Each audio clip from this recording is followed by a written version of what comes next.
السلام علیکم viewers, welcome to brass tacks. I am your host Maryam Chaudhry اور ہمارے ساتھ تشریف رکھتے ہیں ہمارے ڈیفینس اینالسٹ زید حامد صاحب.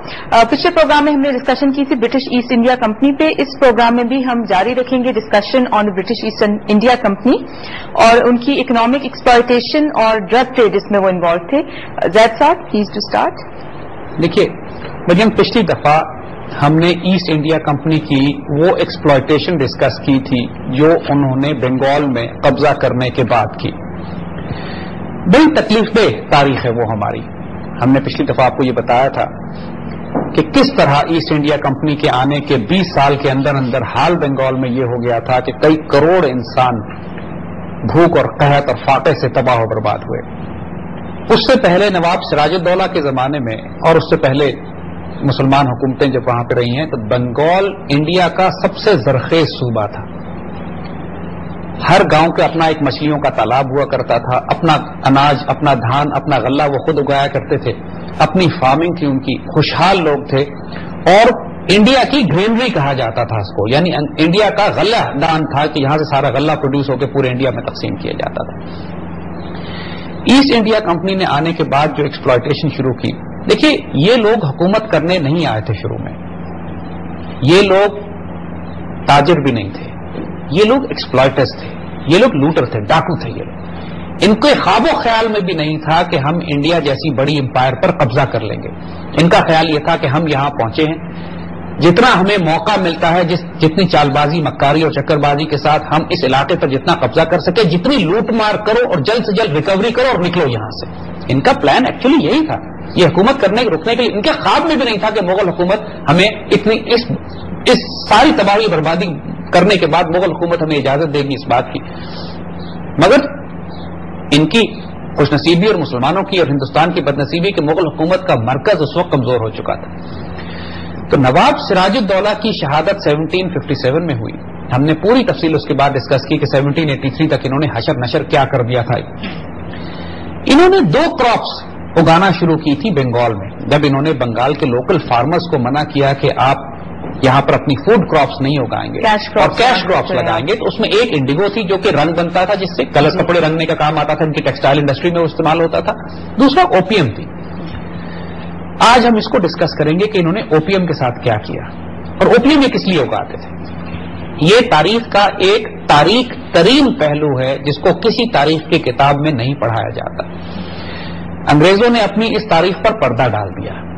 یہ جس طرح اپنے گناہ، اپنے ظلم، اپنے ستم اور اپنی تباہ کاریاں اور اپنے خون خرابہ اور فساد جو تاریخ میں برپا کرتے رہے، اپنی تاریخ کی کتابوں میں، ہمارے اسکولوں کی کتابوں میں بچوں کو نہیں پڑھاتے. دیکھیے یہ وہ دور تھا کہ جب چین ایک بہت بڑا ملک، یعنی انڈیا کے سائٹ پہ چین ایک بہت بڑے ملک اور تہذیب کی حیثیت سے ہزاروں سال سے آباد تھا. برٹش ایسٹ انڈیا کمپنی جب اس علاقے میں پہنچی تو ان کو چین سے بہت ساری ایسی چیزیں ملنا شروع ہوئیں کہ جو یورپ میں ان کو یہ بہت اچھے طریقے سے فروخت کر سکتے تھے اور بڑے منافع کما سکتے تھے. اس میں پورسلین تھا، اس میں سلک تھا، یعنی جو ریشم چین سے نکلتا ہے، اور سب سے بڑھ کر چائے تھی، ٹی. اور یہ وہ ایسی چیزیں تھیں کہ جس کی بہت زیادہ کھپت اور ڈیمانڈ یورپ میں اس وقت پیدا ہو رہی تھی اور ہو چکی تھی اور بڑی مہنگی بکا کرتی تھی. اب ان لوگوں نے جب چین سے تجارت شروع کی بنگال کو بیس بنا کر، تو چین ان سے سونے اور چاندی میں قیمت وصول کیا کرتے تھے. اور جس طرح کی تجارت ان کی تھی اور بیلنس آف ٹریڈ اس طرح کا تھا کہ یہ صرف چین سے خریدتے تھے، چین ان سے کچھ نہیں خریدتا تھا جی، کیونکہ چین کو کسی چیز کی ضرورت نہیں تھی جو ایسٹ انڈیا کمپنی یورپ سے لے کر آتی تھی. چین ایک اتنی بڑی تہذیب تھی، سب کچھ ان کے پاس موجود تھا، خوشحال تھے، آباد تھے اپنے معاملات میں، ان کو کسی سے باہر سے کوئی چیز خریدنے کی ضرورت نہیں تھی. اب ظاہر ہے مکار تو یہ تھے. انہوں نے حل اس مسئلے کا یہ نکالا کہ ہم چینیوں کو ڈرگس پہ ڈال دیتے ہیں، اوپیم پہ ڈال دیتے ہیں، افیم پہ ڈال دیتے ہیں، اور جس طرح چینی جو ہیں افیم کے عادی ہوتے جائیں گے تو افیم ہم بنگال سے پیدا کر کے چینیوں کو بیچیں گے اور اس کے بدلے ہم ان سے وہ کموڈٹی جو چیزیں خریدیں گے کہ جو ہم ان کو فروخت کریں. یعنی بیلنس آف ٹریڈ انہوں نے سیٹ کرنے کی کوشش کی. دوسرے لفظوں میں officially drug trade state level پر سپانسر ہونا شروع ہوا ایسٹ انڈیا کمپنی کی طرف سے اور برٹش امپائر کی طرف سے. یعنی برٹش امپائر نے ان کو پوری پروٹیکشن دی. British warships, British armies, British forces ان کی پروٹیکشن میں آئیں اور برٹش امپائر کا سارا ریونیو جو یہ پہلے سونے اور چاندی کی شکل میں دے رہے تھے چین کو، اس سے کہیں زیادہ ریونیو انہوں نے واپس وصول کرنا شروع کر دیا جب چینیوں کو یہ بھنگ اور افیون اور نشے میں انہوں نے ڈالنا شروع کیا۔ زیادہ جہاں تک میری نالج ہے اس زمانے میں چائنا نے بین کی ہوئی تھی اوپیم اسمگلنگ، چینی حکومت نے ڈرگز بین کی ہوئی تھی۔ اب ظاہر ہے کہ جو ایسٹ انڈیا کمپنی ان سے چیزیں خریدتی تھی وہ قانونی طور پر خریدتی تھی، اگر چائے خرید رہے ہیں تو قانونی طور پر ہے، سلک خرید رہے ہیں تو قانونی ہے، پورسلین ہے تو قانونی ہے، لیکن اگر یہ بیلنس آف ٹریڈ اپنے حق میں کرنا چاہتے ہیں تو یہ ایکسپورٹ نہیں کر سکتے تھے افیم، کیونکہ وہاں پابندی لگی ہوئی تھی۔ انہوں نے افیم اسمگل کرنا شروع کی اور دنیا کا سب سے بڑا underground drug cartel East India Company نے ڈیولپ کیا پورے چین کو فلڈ کرنے کے لیے، کہ جس سے ڈرگز کے ساتھ یہ اپنے نشہ آور ادویات کے ساتھ انہوں نے فلڈ کرنا شروع کیا۔ بنگال اس کا بیس تھا اور اس کے لیے بنگال کے فارمر سے یہ کہتے تھے کہ افیم اگاؤ، بنگال کے فارمرز کو پابندی لگا دی کہ فوڈ کراپس نہیں اگا سکتے، یعنی ایک طرف تو قحط بنگال میں برپا ہوا جس میں 2-3 کروڑ انسان مارے گئے، اور دوسرا جو ڈرگ پالیسی انہوں نے چین کے خلاف استعمال کی، اگلے 20 یا 30 سال میں کم از کم 2 کروڑ چینی ڈرگز استعمال کرتے ہوئے مارے گئے، یعنی 2-2.5 کروڑ چینی مارے انہوں نے، 2-2.5 کروڑ بنگالی مارے انہوں نے 20-25-30 سال کے عرصے میں۔ اللہ کی پناہ، ایسا ظلم تاریخ میں، ایسا قتل و غارت، ایسی دہشت گردی تاریخ میں دیکھنے کو نہ ملے کسی کو۔ اگر آپ صرف ایسٹ انڈیا کمپنی کا وہ رول دیکھیں کہ نواب سراج الدولہ کے دور سے لے کر 1850 تک انہوں نے کیا کیا 50-60 سال میں، ان کی چین کے بادشاہ نے طاقت استعمال کرتے ہوئے 1830 کے آس پاس ان کی ڈرگ اسمگلنگ پر پابندی لگا دی، یہ ان کو منع کر دیا کہ یہ اپنے بحری جہاز لے کر چین کے قریب نہیں آ سکتے تھے، یعنی ان سے تجارت بند کر دی۔ نتیجہ یہ ہوا کہ برٹش امپائر نے وارشپس بھیجے، باقاعدہ جنگ ہوئی جس کو تاریخ میں اوپیم وارز کہا جاتا ہے، یعنی برٹش وارشپس آئے، برٹش آرمیز آئی، چین سے جنگ ہوئی۔ اب چونکہ برٹن ٹیکنالوجیکلی زیادہ ایڈوانس تھا، چین کو شکست ہوئی اس میں، اور یہ آپ کو پہلی دفعہ آپ حیران ہوں گے یہ بات سن کر کہ جو ہانگ کانگ کا جزیرہ ہے، جو ابھی کچھ عرصہ پہلے چین کو واپس دیا گیا ہے، 150-200 سال تک جو انگریزوں کے قبضے میں رہا ہے، پہلی اوپیم وارز کے نتیجے میں انگلینڈ نے اس جزیرے پر قبضہ کیا ہانگ کانگ کا، اور اس جزیرے کو بیس بنایا اپنا کہ یہاں پر مال جمع کرتے تھے اور یہاں سے اسمگل کرتے تھے چین۔ اب چونکہ چین کو شکست ہو گئی، لہذا انہوں نے جو شرائط طے کی امن کی وہ اتنی شرمناک تھی چین کے خلاف کہ چین کو مجبوراً اپنی ساری بندرگاہیں ان کو دینی پڑی، چین کو یہ اجازت دینی پڑی ان کو کہ چین کے شہروں میں آ کے اندر یہ اپنی ٹریڈنگ پوسٹ بنائیں، وہاں پہ جا کے اوپیم رکھیں، بھنگ رکھیں، اس کو فروخت کریں، یعنی دوسرے لفظوں میں چین کا بادشاہ بیچارہ بے بس ہو کے دیکھتا تھا اور پوری چینی قوم کو یہ بھنگ اور افیون پر لگا رہے تھے، اور اب اس قدر زیادہ کھپت ہو چکی تھی کہ اگر یہ لاکھوں روپے کی چائے خریدتے تھے تو کروڑوں روپے کی افیون بیچتے تھے، یعنی بیلنس آف ٹریڈ اب ریورس ہو چکا تھا۔ برٹش امپائر کی بنیاد ایسٹ ایشیا میں، فار ایسٹ میں ڈرگس پہ رکھی گئی ہے، یعنی سب سے بڑے کائنات کے ڈرگ اسمگلرز برٹش امپائر تھے، یہ ان کا آغاز تھا۔ اب اس کوشش کی کئی مرتبہ چینی حکمرانوں نے کہ ان کے ڈرگ ٹریڈ کو روکے، ایک دفعہ پھر ان کو 1858 کے آس پاس دوبارہ جنگ کرنی پڑی جس کو اوپیم یعنی سیکنڈ اوپیم وارز کہتے ہیں، اس کے نتیجے میں پھر چین کو شکست ہوئی اور وہ تمام بڑے بڑے علاقے یعنی حتیٰ کہ شنگھائی تک ایکسس مل گئی ان لوگوں کو، برٹش ایسٹ انڈیا کمپنی کو، کہ یہ جائیں اور وہاں پورے چین میں ڈرگس فلو کریں۔ جی جیسا we'll continue on this, we'll continue discussing the opium wars جو ہمیں ٹیکسٹ بکس میں پڑھائی بھی جاتی ہیں، لیکن before that we have to go on a short break.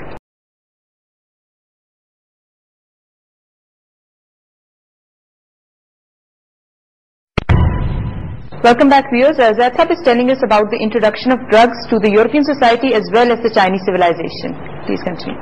یہ ایک تاریخ کا ایک بڑا ہی خوفناک لیکن کبھی بیان نہیں کیا گیا پہلو کہ کس طرح ایسٹ انڈیا کمپنی نے ایک طرف تو چائنا کو ڈرگس وار پہ ڈالا، دوسری طرف یہ ڈرگس لے کر آئے اور انہوں نے ویسٹرن سویلائزیشن کو بھی اپنی سوسائٹی میں بھی ڈرگس، دیکھیے میں نے عرض کیا آپ کو کہ یہ زائنسٹ تھے، بنیادی طور پر ان کے کارٹیل جوئش تھے، بنیادی طور پر ان لوگوں کو ویسٹرن اور کرسچن سوسائٹی سے کوئی ہمدردی نہیں تھی۔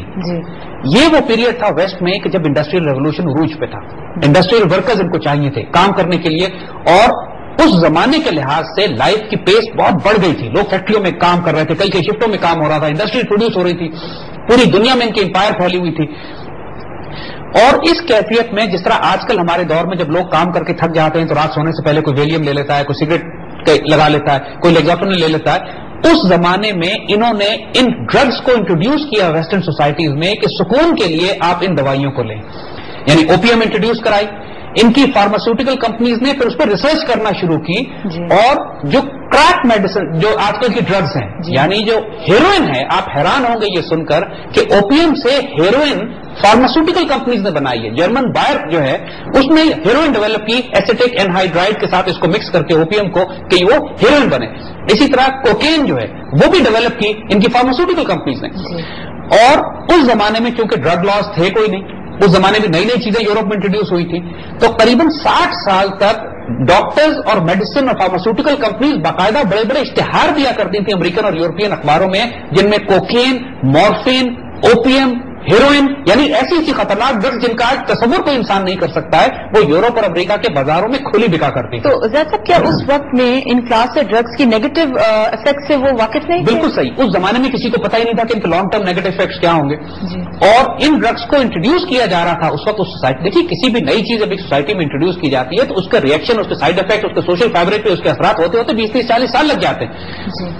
تو یورپین سوسائٹی نے بھی, امریکن سوسائٹی نے بھی اس کو اڈاپٹ کرنا شروع کیا. 1920s تک حال یہ تھا کہ لاکھوں ڈرگ ایڈکٹس امریکہ میں بن چکے تھے, اور ان کو سپلائی کرنے والے جو سنڈیکیٹس تھے, جو کرائم, جو کہ مافیاز تھے, وہ پرائمرلی اگر آپ گوگل پہ بھی جا کے سرچ کریں تو وہ جوئش سنڈیکیٹ کہلایا کرتے تھے, یعنی سارے یہودی گروپ تھے. وہ رشین مافیا بھی جوئش تھا, نیو یارک مافیا بھی جوئش تھا. Asset India company was primarily the suppliers. Production اچھا, چائنا میں جو انہوں نے پہلے ڈرگز بھیجنا شروع کی, نتیجہ اس کا یہ ہوا کہ پوری چینی قوم نہ صرف خود ڈرگ ایڈکٹ بنی بلکہ وہاں پہ دنیا کی بھی گلوبل اوپیم پروڈکشن اب چائنا چلی گئی, اور چین سے ڈرگز آنا شروع ہوئی پوری دنیا میں تقسیم ہونے کے لیے. انہوں نے جب امریکہ میں اور یورپ میں 1920s کے آس پاس پابندی لگائی ڈرگز پہ, جب ان کے سول سوسائٹی نے, ان کے مذہبی حلقوں نے, ان کے لوگوں کو جب معلوم ہوا کہ یہ اتنے برے اثرات ہیں, تو بڑی شور شرابہ ہوا, بڑی لوگوں نے آوازیں اٹھائیں کہ ڈرگز کو بین کیا جائے. ڈرگز کو جب اتنی بڑی سپلائی اویلیبل ہو اور مارکیٹ اتنی بڑی لاکھوں کی موجود ہو, تو جب آپ کسی چیز کو راتوں رات بین کرتے ہیں تو وہ ختم نہیں ہوتی, وہ انڈر گراؤنڈ چلی جاتی ہے. یہ وہ پیریڈ تھا کہ جب ڈرگ کے انڈر گراؤنڈ کرائم سنڈیکیٹ بننا شروع ہوئے, یعنی جن کو مافیاز ہم کہتے ہیں, ڈرگ کارٹیل یا ڈرگ مافیاز جو ہیں, ان کا آغاز اس طرح ہوا کہ جب لیگلائز ڈرگز کو آپ نے اوور نائٹ انلیگل کر دیا, ڈیمانڈ تو تھی, لوگ تو ڈرگ ایڈکٹ ہو چکے تھے, سارا کا سارا کاروبار انڈر گراؤنڈ چلا گیا. اور اس وقت سے لے کر آج تک ڈرگز کا کاروبار انلیگل انڈر گراؤنڈ کارٹیلز کرتے ہیں جو پوری دنیا میں پھیلے ہوئے ہیں, مافیاز جو کہلاتے ہیں پوری دنیا میں پھیلے ہوئے ہیں. اس کی تفصیل ہم آپ کو بتائیں گے آگے. دیکھیے آج دنیا میں جو بڑی بڑی اکانومیز ہیں وہ 3 کموڈیٹیز میں ڈیل کرتی ہیں. یعنی دنیا میں جو اربوں ڈالر کا کام ہوتا ہے وہ کن 3 بڑی کموڈیٹیز میں ہوتا ہے. سب سے بڑی اکانومی آئل کی ہے, انرجی, تیل, یعنی ٹریلینز آف ڈالرز انرجی جو ہے وہ خرید و فروخت کی جاتی. دوسری ہتھیار ہیں, ویپنز, وہ بھی billions and trillions of dollars میں ہتھیار دنیا میں فروخت ہوتے ہیں. یہ دونوں لیگل مارکیٹس ہیں, یعنی اوور دا ٹیبل دنیا میں ان کی کموڈیٹیز ایکسچینج میں یا ملک آپس میں کھل کے اسلحے کی تجارت کرتے ہیں یا تیل بیچتے ہیں. جو تیسری سب سے بڑی کموڈیٹیز دنیا میں ٹریڈ ہو رہی ہے وہ ڈرگز ہیں, ڈرگ اکانومی ہے. یو این کے فگرز ہیں کہ تقریباً 500 ارب ڈالر سے لے کر 1 ٹریلین ڈالر تک کی اکانومی ڈرگز کی ہے. جب اتنی بڑی مارکیٹ ہو اور وہ انڈر گراؤنڈ ہو اور وہ کرائم مافیا اور کارٹیل کنٹرول کرتے ہوں, تو اس کی طاقت کا اندازہ کیجئے کہ کس طریقے سے یہ اکانومیز اور دنیا کو کنٹرول کرتی ہیں, اور کتنے بڑے بڑے سٹیکس انوالوڈ ہیں, لوگوں کے بھی, بینکنگ سسٹم کے بھی. دیکھیے جب 500 ارب ڈالر کی ڈرگ اکانومی ہے تو وہ 500 ارب ڈالر یا 1 ٹریلین ارب ڈالر کہاں جاتے ہیں؟ They are cycled through the western Zionist banking system. اب ہم اس کی طرف آئیں گے تھوڑا سا. تو نتیجہ یہ ہوا کہ جب ڈرگز 1920s اور 30s میں بین کرنے کے نتیجے میں کارٹیلز بنے اور انڈر گراؤنڈ میں, کیونکہ کھپت تھی دنیا میں, تقسیم دنیا میں ہو رہی تھی, انلیگل ٹریڈ تھا, ظاہر ہے پھر کرائم مافیا اور سنڈیکیٹس نے ڈیل کرنا تھا یہ, اور سارا کرائم مافیا اور سنڈیکیٹ اور پروڈکشن جو تھی وہ چائنا اور فار ایسٹ میں ہو رہی تھی, تھائی لینڈ میں, برما میں, لاؤس میں, ویتنام میں, چائنا میں, یہ سارے ریجن میں. اور اتفاقاً ہوا بھی اس طریقے سے کہ وہ ریجن سیکنڈ ورلڈ وار کے بعد اگر آپ دیکھیں تو جو کانفلکٹ زونز تھے کمیونزم کے خلاف, وہ وہی ریجن بنے جا کے کہ جہاں پہ ڈرگس, جہاں پہ اوپیم پیدا ہوا کرتی تھی. پہلے فرینچ گئے ویتنام میں, اس کے بعد امریکنز گئے برما میں, ویتنام میں, لاؤس میں, تھائی لینڈ میں, اس سارے ریجن میں. یہ سارا علاقہ گولڈن ٹرائنگل کہلاتا تھا. ایگزیکٹلی, اس پورے خطے کا نام ہی گولڈن ٹرائنگل تھا ڈرگس کی وجہ سے. ڈرگس کی وجہ سے تھائی لینڈ, برما, لاؤس اور وہ سارے علاقے جو ہیں. اور سیاہ یہ چونکہ ان تمام جگہوں کے اوپر گوریلا آرمیز کو سپورٹ کر رہی تھی کہ جو کمیونزم کے خلاف لڑ رہے تھے. تو CIA اپنی فنڈ ریزنگ کے لیے دنیا کی سب سے بڑی ڈرگ کارٹیل بن گئی. یعنی یہ بات ہم آپ کو بڑی صاف بتا رہے ہیں کہ دنیا کے سب سے بڑے ڈرگ ڈیلرز اور سب سے بڑی drug manipulating agency, drug transporting agency CIA ہے. اور یہ باتیں ہم اپنی طرف سے نہیں کہہ رہے، اس کے اوپر اب 700 صفحے کی کتابیں لکھی گئی ہیں اور اس کے اوپر اتنا مٹیریل اویلیبل ہے. اور اس کے بعد کیونکہ ڈرگ منی ایسی ہوتی ہے کہ جس کے کوئی آڈٹ نہیں ہے، کوئی اکاؤنٹس نہیں ہے، کوئی حساب کتاب نہیں ہے، کانگریس سے اپروول نہیں لینی پڑتی آپ کو، US ٹریجری سے یہ پیسہ نکل کر نہیں آتا. تو پوری دنیا میں جو خفیہ کام الاٹ کیے گئے CIA کو، حکومتوں کے تختے الٹنے ہیں، بغاوتیں برپا کرنی ہے، فوجیں تیار کرنی ہے، جو کلینڈسٹائن آپریشنز کرنے ہیں US لا کو بائی پاس کر کے، وہ تمام CIA ڈرگ منی سے اسپانسر کرنا شروع ہو گیا. ایئر امریکہ کے نام سے ایک ایئر لائن بنائی ویتنام میں انہوں نے، جس کا کام یہ تھا کہ جن گوریلاز کو، جن ملیشیاز کو یہ سپورٹ کر رہے تھے کمیونزم کے خلاف لڑنے کے لیے، ان کو as a gesture, as a token, as a favour to them یہ ان کی ڈرگز لے کر آتے تھے اور دنیا میں ایکسپورٹ کرتے تھے اور دنیا میں ڈرگ کارٹیلز کو دیا کرتے تھے. Just again, you're mentioning about the CIA, and we know very little about CIA as an organization. Was it infiltrated by these Jewish and Zionist planners that you're talking about? دیکھیے CIA انفلٹریٹڈ نہیں ہے، CIA crime syndicate ہے، وہ بنایا اسی کاموں کے لیے گیا تھا. جو مینڈیٹ تھا CIA کا وہ یہی تھا کہ انہوں نے پوری دنیا میں ہر وہ کام کرنے ہیں کہ جو کرائم گینگز، کرمنلز، ٹیررسٹ، کو کرنے والی ایجنسی، دہشت گرد تنظیمیں جو کرتی ہیں. میں نے پہلے بھی دیکھی، ہم نے بات کہی تھی کہ دنیا کی سب سے بڑی دہشت گرد تنظیم CIA ہے، جو ملکوں کے تختے الٹتی ہے، پوری فوجیں کریٹ کرتی ہے، بغاوتیں برپا کراتی ہے، ڈرگ موو کرتی ہے ایک جگہ سے دوسری جگہ پر، اور وہ تمام کام کہ جو قانونی طور پر امریکن قانون کے تحت نہیں کیے جا سکتے ہیں. اس کی میں مثال آپ کو دیتا ہوں. دیکھیے ساؤتھ امریکہ میں کانٹرا ریبلز کو یہ سپورٹ کر رہے تھے، ایک بغاوت برپا کروا رہے تھے. ساؤتھ امریکہ مختلف کی بغاوتیں برپا کراتے ہیں. یہ وہ دور تھا کہ جب ایران عراق جنگ بھی ہو رہی تھی، 70 اور 80 کے پیریڈ تھا. یہ ایران کو اسلحے کی ضرورت تھی. ایران کو ضرورت تھی اس بات کی کہ سرفیس ٹو ایئر میسائل جس کو مل جائیں اور اینٹی ٹینک میسائل جس کو مل جائیں. ایران بلیک مارکیٹ سے تلاش کرتا پھر رہا تھا کہ ہمیں کہیں سے یہ میسائل کوئی ویپن ڈیلر کو بلیک مارکیٹ میں ہمیں مل جائیں. CIA کو پیسوں کی ضرورت تھی اس لیے کہ یہ کانٹرا ریبلز کو اسلحہ خرید کے دے اور کانٹرا ریبلز کی مدد کر سکے ساؤتھ امریکہ میں بغاوتیں برپا کرانے کے لیے. تو ایک بہت مشہور کیس ہے جس کو اگر آپ گوگل پہ بھی سرچ کریں تو ایران کانٹرا افیئر کے نام سے آپ کو مل جائے گا، جس میں ایک CIA کا آفیسر تھا کرنل الیور نارتھ. ان لوگوں نے ایک پورا پلان بلڈ کیا جس کو ہم ایکسپلین کریں گے. جی جیسا صاحب اس پہ ہم کنٹینیو رکھیں گے the Iran Contra affair that you talking about but after a break. Welcome back viewers. ہم ڈرگ ٹریڈ ڈسکس کر رہے ہیں جو برٹش ایسٹ انڈیا کمپنی نے سب کانٹیننٹ میں اسپریڈ کیا تھا. زید صاحب پلیز کنٹینیو. دیکھیے اس سے پہلے کہ ہم مزید آگے ڈرگ وارز پہ جائیں، ہم تھوڑا سا پیچھے جانا چاہیں گے اور ٹیپو سلطان کو ڈسکس کریں گے، کیونکہ ٹیپو سلطان کا ایک ایلیمنٹ ایسا ہے کہ جنہوں نے ایک ہیروئک ریزسٹنس دی، ایک مزاحمت دی برٹش ایسٹ انڈیا کی کمپنی اس ایکسپینشن کو روکنے کے لیے.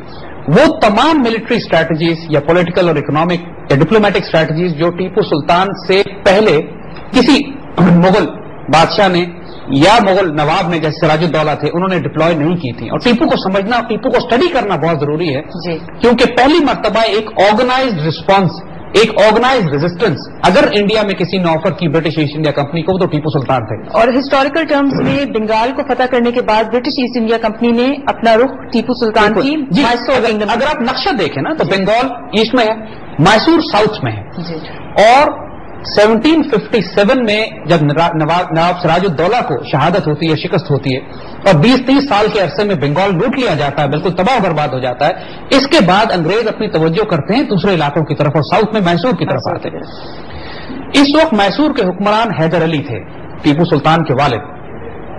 اور آپ کو اگر یاد ہوگا دلچسپ ہے کہ اس میں تاریخی طور پر اگر آپ اس کو اینالائز کریں کہ یہ وہ دور تھا کہ جب انگلینڈ یا برٹش امپائر امریکہ میں بھی جنگ لڑ رہا تھا امریکن کالونیز کو اپنے قبضے میں رکھنے کے لیے، اور American War of Independence Atlantic Ocean کے اکراس یہاں لڑی جا رہی تھی. جارج واشنگٹن اور وہ تمام امریکن جو برٹشرز کو نکالنا چاہتے تھے وہ یہاں جنگ کر رہے تھے. دوسری طرف برٹش امپائر انڈین سب کانٹیننٹ پہ بھی قبضہ کر رہا تھا. یہ ایک فینومینا ہے جسے کہتے ہیں امپیریل اوور اسٹریچ، یعنی سپر پاورز بھی جب ایک اتنی بڑی بڑی امپیریل پاورز بھی اپنے آپ کو بہت زیادہ اسٹریچ کر دیں تو ہر جگہ وہ قبضہ نہیں کر سکتی، دقت ہو جاتی ہے. اب انگریزوں کے پاس دو آپشن تھے، یا وہ امریکہ کی طرف توجہ دیتے یا وہ انڈیا کی طرف توجہ دیتے. امریکہ ان کے ہاتھ سے نکلتا جا رہا تھا اور نتیجہ یہی ہوا کہ اسی دور میں امریکن انڈیپینڈنس کا پیریڈ بھی ہے. امریکہ کو ان کے قبضے کو کتنا عرصہ ہو گیا تھا زید صاحب؟ بنیادی طور پہ تو جب انہوں نے فتح کیا، جب انہوں نے قبضے کیے تھے وہاں پہ جا کے تو کالونیز برٹش ہی تھی ساری، لیکن وہ مقامی وہ سیٹلرز جو وہاں پہ تھے جنہوں نے ان کو as an occupier, as an invader سمجھا، اور پوری تاریخ ہے امریکن وار آف انڈیپینڈنس کی، کیونکہ ہمارا سبجیکٹ اس سے نہیں ہے. لیکن جو چیز ہمیں ریلیٹ کرتی ہے ڈائریکٹلی اس وقت کہ امریکن ریزسٹنس جو اس وقت دی جا رہی تھی برٹش امپائر کو، اور اس کے نتیجے میں 13 کالونیز جو کہ ایسٹ کوسٹ پہ انہوں نے جو شکست ہوئی انگریزوں کو، اور وہ کالونیز ان کے ہاتھ سے نکلی، اس کا اتنا شدید دکھ ہوا ان کو، اور ایک ارجنسی ڈیولپ ہو گئی برٹش امپائر میں کہ اتنی بڑی کالونیز ہم نے لوز کی ہیں تو ہمیں ایک انڈین سب کانٹیننٹ کی طرف اب پوری توجہ دینی چاہیے. یعنی سراج الدولہ کے بعد جو شکست ہوتی ہے انگریزوں کو وہ اٹلانٹک کے اکراس ہوتی ہے، اور اس کے نتیجے میں برٹش امپائر جب اتنا بڑا ایریا لوز کر جاتا ہے، امریکہ اس کے ہاتھ سے نکل جاتے ہیں، تو براہ راست انوالو ہوتا ہے ایسٹ انڈیا کمپنی کے ساتھ برٹش امپائر. ایکسپینشن ہوتی ہے ایشیا میں انڈین سب کانٹیننٹ کی طرف. آپ تاریخیں اگر دیکھیں تو بڑا خوبصورت ایک تاریخی طور پہ ایک پیٹرن بلڈ ہوتا ہوا ہمیں نظر آتا ہے.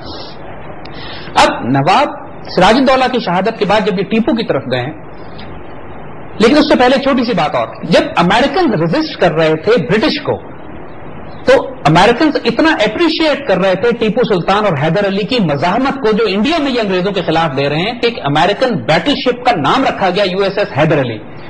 یعنی ان امریکیوں نے اپریشیٹ کیا اس تحریک مزاحمت کو کہ جو انڈیا میں میسور میں حیدر علی انگریزوں کے خلاف دے رہے تھے، کیونکہ دشمن دونوں کا کامن تھا. حیدر علی بھی انگریزوں کے خلاف لڑ رہے تھے اور جارج واشنگٹن بھی انگریزوں کے خلاف لڑ رہا تھا.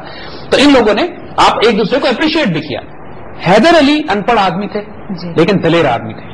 انہوں نے اپنے بیٹے کی بہت اعلیٰ تربیت کی. ٹیپو سلطان کو ایک عالم بھی تھے، ایک فاضل بھی تھے، ایک جرنیل بھی تھے، ایک اسٹیٹسمین تھے، اور جو کچھ ٹیپو نے اس کے بعد کیا وہ اتنا شاندار ہے کہ اس کی مثال نہیں ملتی ہے ہمیں انڈیا میں اس دور میں. ٹیپو سلطان نے انگریزوں کا تھریٹ جب بنگال کا حال دیکھا، مغل حکومت کمزور ہو چکی تھی، مغلوں سے اب ٹیپو سلطان کو کوئی مدد نہیں مل سکتی تھی.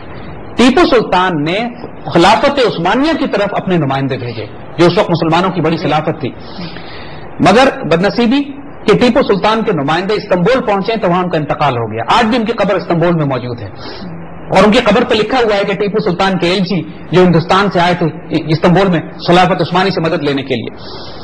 دوسری طرف ٹیپو سلطان نے چین کی طرف تعلقات قائم کیے اور چین سے ٹریڈنگ روٹس اسٹیبلش کیے، اور سلک بنانے کے تمام تجربہ اور تمام جو ٹیکنالوجی تھی وہاں سے لے کر آئے. اور آج بھی میسور میں سلک بنانے کے کارخانے، سلک یعنی ریشم سازی کے کارخانے جو کہ ٹیپو سلطان وہاں سے لے کر آئے تھے.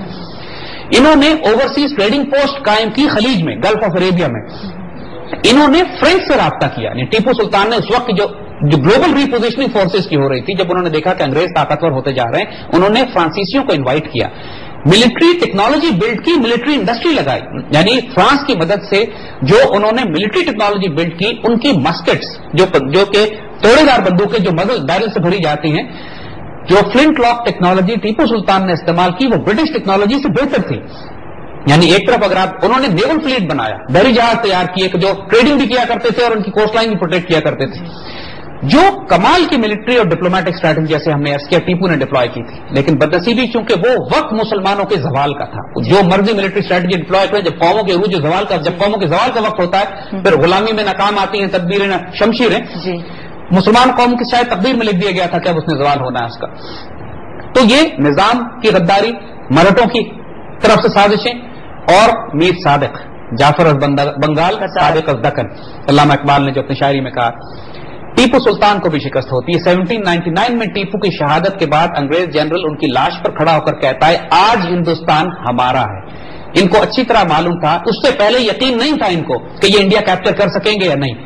ٹیپو سلطان کی شہادت والے دن سمبولک تھی ان کے لیے اتنی بڑی فتح تھی. ان کو معلوم تھا کہ مغل امپائر کمزور ہو چکی ہے، اب انڈیا میں کوئی ایسا مسلمان جنرل یا لیڈر نہیں رہ گیا ہے کہ جو برطانوی راج کا مقابلہ کر سکے.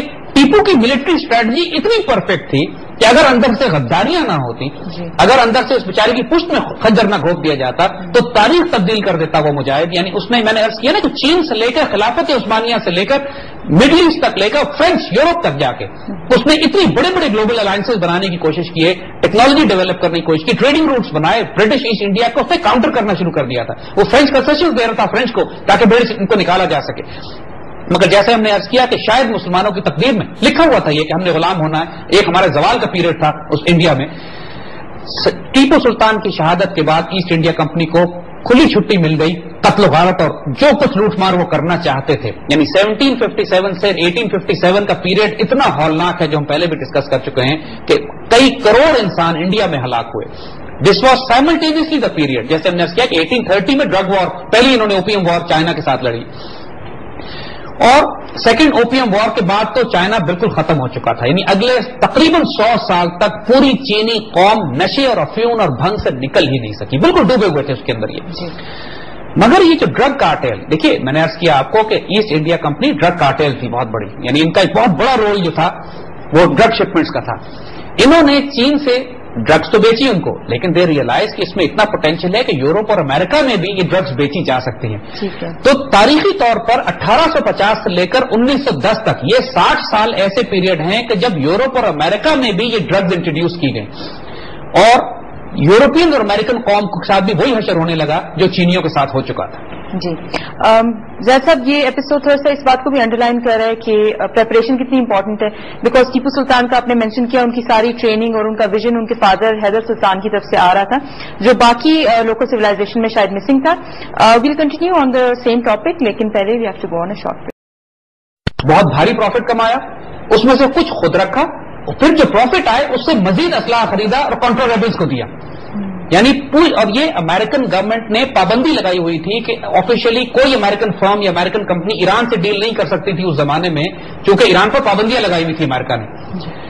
مگر اس لیے کہ ایران عراق جنگ جاری رہے, وہ نہیں چاہتے تھے کہ ایران عراق جنگ ختم ہو, ایران کمزور پڑ رہا تھا, لہذا ایران کی بھی مدد کرنا چاہتے تھے. وہ دشمن کا دشمن دوست بنایا ہوا تھا انہوں نے اس وقت. دوسری طرف لیبنان میں ان کے کئی ایجنٹس کئی گرفتار ہو گئے تھے, حزب اللہ نے اغوا کر لیے تھے. ان کی رہائی کے لیے بھی ایران نے شرط لگائی تھی کہ اگر آپ ہمیں اسلحہ دیں گے تو ہم ان آدمیوں کو چھڑانے میں آپ کی مدد کریں گے. تو بنیادی طور پر یہ سارے کام انلیگل تھے امریکن قانون کے تحت, اور سی آئی اے نے سارا آپریشن فنڈ کیا ڈرگ منی سے, ڈرگ کارٹیلز کے ذریعے. اور یہ ایکسٹینسو آپریشنز ویتنام سے لے کر ساؤتھ امریکہ تک ان کا جو گولڈن ٹرائنگل سے نیٹ نکلتا ہے اور ساؤتھ امریکن انسرجنسی اور بغاوتیں برپا کرتے ہیں, every thing is sponsored by drugs. یہ سی آئی اے کا ایک بہت پرانا اسٹیبلش طریقہ ہے جس میں کوئی ویلیوز نہیں ہے. نتیجہ یہ ہے کہ یہ ڈرگ کارٹیل سے جب ڈیل کرتے ہیں تو پھر ڈرگ ان کو ابلائج بھی کرتے ہیں. اس کا مطلب ہے ٹنوں کے حساب سے کوکین, ہیروئن اور ہارڈ ڈرگس یورپ اور امریکہ اور دنیا کے باقی شہروں میں ڈیلیور کی جاتی ہے سی آئی اے ٹرانسپورٹ ایئر کرافٹ میں, ایئر امریکہ میں, یا اس قسم کے سی آئی اے کے کلینڈسٹائن آپریشنز کے ذریعے. یہ ریکارڈڈ فیکٹس ہیں, ہم یہ اپنی طرف سے نہیں بنا رہے. تو جو بات اب ہم مزید جو آپ کو آگے واقعات بتائیں گے you'll be amazed. جی جیسا کہ میں ایک چیز آپ سے پوچھنا چاہوں گی, اگر آپ باہر وزٹ کرو تو آپ دیکھیں گے کہ جوز کے تمام تر علاقے یا سیٹلمنٹ سیپریٹ ہیں. بے شک آپ کسی بھی کیپٹل سٹی میں جائیں یا کسی بھی مین ایریا میں جائیں, جوز کے سیٹلمنٹس علیحدہ ہیں, ان کے اسکولنگ سسٹمز علیحدہ ہیں. تو کیا انہوں نے اپنی نیکسٹ جنریشن کو کیا پروٹیکٹ کر کے رکھا ہے اس ساری؟ یہ بات اگر آپ protocols of the learned elders of Zion پڑھیں تو یہ بات بڑی کیٹیگوریکلی انہوں نے لکھی ہوئی ہے کہ ہم نان جیوز کی نسلوں کو, بچوں کو, خاندانوں کو, معاشروں کو تباہ کریں گے اور اپنے بچوں کو, سوسائٹیز کو اپنے اور بچا کے رکھیں گے, ان کے اخلاق, ان کے کردار, ہمیشہ جیوز اپنے گیٹوز الگ بنا کے رکھتے ہیں جہاں پہ سوسائٹی سے پروٹیکٹ کرتے ہیں, پروینٹ کرتے ہیں. آپ کے نوٹ نہیں کرتے ہیں کہ پوری دنیا کو جن خرافات میں انوالو کرتے ہیں اسرائیلی خود ان چیزوں میں انوالو نہیں ہے. اسرائیل کی کوئی کرکٹ ٹیم نہیں ہے, کوئی آپ کو ان کو وہ وقت ضائع کرتے ہوئے آپ کو سو کالڈ اسپورٹس میں نظر نہیں آ رہے ہوتے, وہ کس قسم کی ایکٹیویٹیز میں زیادہ انوالو نہیں ہے. They are hard core to the business. وہ اپنے آپ کو سروائیو کرانے دنیا میں clandestine, covert operation, intelligence, surveillance, trade, selling of weapon, حکومتوں کے تخلیق لٹنا, وہ ان کاموں میں مصروف ہیں. باقی پوری دنیا کو ڈرگز میں, فحاشی میں, عیاشی میں, بدکاری میں, پوری تجارت میں, زائنس اکنامک سسٹم میں, سود میں, ربا میں, ان چیزوں میں پھنسا ہوا ہے. انہوں نے اپنے آپ کو بچا کے رکھتے ہیں. گولڈن ٹرائنگل ایک فار ایسٹ میں ایک ان کا ایک ریجن تھا جہاں سے یہ پیدا کرتے تھے. افغانستان میں 1979 کے بعد جب سی آئی اے کو موقع ملا افغانستان میں داخل ہونے کا, یہ ایک ریجن ان کو اور ملا جہاں پہ انہوں نے ڈرگس کی پروڈکشن یا کلٹیویشن شروع کرنے کا پلان کیا. افغانستان جہاد کے دوران بہت سارے ایسٹ سی آئی اے نے ایسے بھی کریٹ کیے کہ جو ان کو وہ ڈرگ سپلائی دینا ڈلیور کر رہے تھے, جس کی وجہ سے یہ اپنے کلینڈسٹائن آپریشنز کو سپورٹ کر رہے تھے. اس میں ڈرگ کا پیسہ انوالو تھا, not everything was drugs but there was certain amount of drug money as well involve.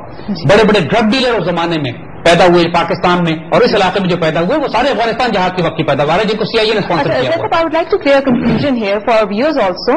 جیسے کہ آپ نے مینشن کیا کہ ہیروئن اینڈ کوکین اینڈ کافی کلاس اے ڈرگس جو ہے فارماسیوٹیکل کمپنیز کے لیبورٹریز میں پریپیئر کی گئی ہیں. ساتھ میں آپ نے مینشن کیا کہ افغانستان میں جب پریزنس آئی انگریزوں کی اور وہاں سے انہوں نے کاشت شروع کی تو ہیروئن کی پروڈکشن افغانستان کو کیا انڈیجس نہیں تھی اور یہ ٹیکنالوجی بہت اہم سوال آپ نے کیا اور بڑے ایک غیر معمولی واقعات ہیں کہ جو اس چیز کو ڈیولپ کر رہے ہیں. دیکھیے اوپیم افغانستان کے پروڈیوس ہے, لوکل پروڈیوس ہے. اوپیم بھنگ جو ہے اس کو پروسیس کرنا پڑتا ہے ایسیٹک اینہائیڈرائڈ سے, کیمیکل ہے یہ جس کے بعد یہ ہیروئن بنتی ہے. ایسیٹک اینہائیڈرائڈ ایسا کیمیکل ہے جو صرف یورپ اور امریکہ میں بنتا, پاکستان میں نہیں بنتا, شکر ہے کہ نہیں بنتا.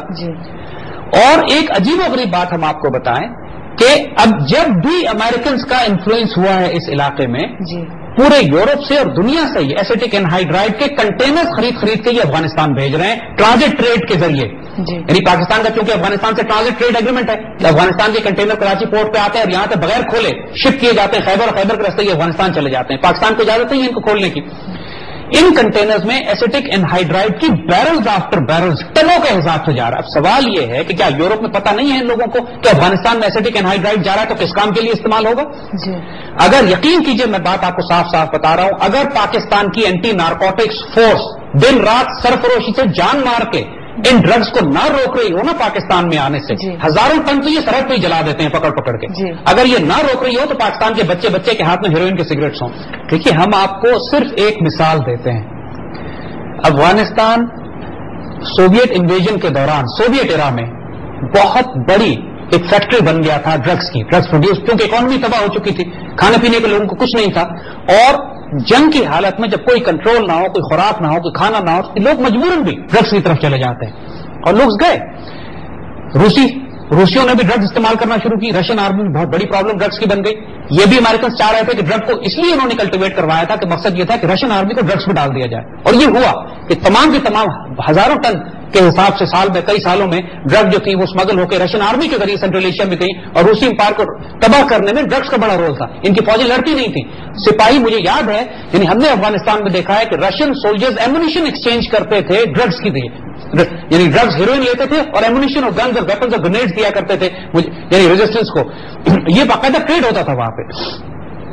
اور دوسری طرف جو ڈرگ مافیاز اور کارٹیلز تھے جو ہم نے عرض کیا کہ CIA اسپانسرڈ اور بیک تھے, ان کو ایک ایکسٹرا آمدنی کا ایک اپنے کلینڈرسٹائن آپریشنز کے لیے سلسلہ ملا ہوا تھا افغانستان سے.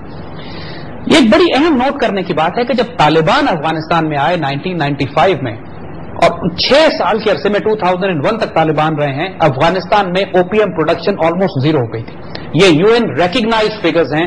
بہت تھوڑی اوپیم دنیا کی, یعنی گولڈن ٹرائنگل پہلے بند ہو چکا تھا. اس علاقے کو یہ گولڈن کریسنٹ کہتے ہیں, یعنی پاکستان, ایران اور افغانستان کا جو علاقہ, چونکہ مسلمان لہٰذا کریسنٹ دے دیا. اب اس علاقے میں پہلی مرتبہ تاریخ میں ہوا ہے یہ کہ ڈرگز آلموسٹ ختم ہو گئی تھی اس پورے خطے سے, اور طالبان نے کی تھی. طالبان کے جاتے ہی جو ہی امریکن پہنچے ہیں افغانستان میں, انہوں نے باقاعدہ ڈرگز کلٹیویٹ کروانی شروع کی ہیں ان علاقوں میں جہاں امریکن اور نیٹو پریزنس سب سے زیادہ اسٹرانگ ہے. اس وقت حال یہ ہے کہ افغان ڈرگ اکانومی $150 ارب تک پہنچ گئی ہے اپروکسیمیٹڈ, یہ $150 بلین. جی اوکے. سو ہمارے سوال کا جواب صاحب یہ ہوا کہ 1863 میں drug heroin was invented in a laboratory in Germany, لیکن افغانستان میں اور پاکستان میں اس کی آمد کافی لیٹ ہوئی ہے ان ریسنٹ ڈیکیڈز ایکچولی. اس پہ ہم فردر ڈسکس کریں گے لیکن after a break. Welcome back viewers, that's up, please continue. آج ہم آپ کو بڑی صاف یہ ہم نے بیک گراؤنڈ پورا بتا دیا ہے. صاف ایک بات ہم آپ کو بتا دیں, CIA افغانستان میں جان بوجھ کر ڈرگز کلٹیویٹ کروا رہی ہے اور اس کے بہت بڑے بڑے اسٹریٹجک آبجیکٹوز ہیں. اس طرح اس نے افغان وار میں ڈرگ کلٹیویٹ کروائی تھی رشین آرمی کو تباہ کر, رشین سویلائزیشن کو تباہ کرنے کے لیے. اب جو افغانستان میں $150 ارب کی ڈرگز پیدا کی جا رہی ہیں, پروڈیوس کی جا رہی ہیں, ہیروئن بنائی جا رہی ہے, ایسیٹک اینہائیڈرائڈ پوری دنیا سے امپورٹ کیا جاتا ہے افغانستان میں, جبکہ دنیا کے تمام ملکوں کو, تمام فارماسیوٹیکل فیکٹریز کو اچھی طرح پتا ہے کہ افغانستان میں کوئی استعمال ایسیٹک اینہائیڈرائڈ کا نہیں ہے سوائے ڈرگز بنانے کے. اس کے باوجود اس ڈرگ کو ایکسپورٹ کرتے ہیں یہ افغانستان میں. پاکستان کو اجازت نہیں دیتے کہ کنٹینرز کھول کے ہم چیک کریں کہ کس کنٹینر میں ایسیٹک اینہائیڈرائڈ جا رہا ہے افغانستان. اس وقت جو افغانستان میں ڈرگز پیدا کی جا رہی ہیں وہ چائنا بھیجی جا رہی ہیں. چائنا کے خلاف ایک سیکنڈ اوپیم وار کریٹ کی جا رہی ہے.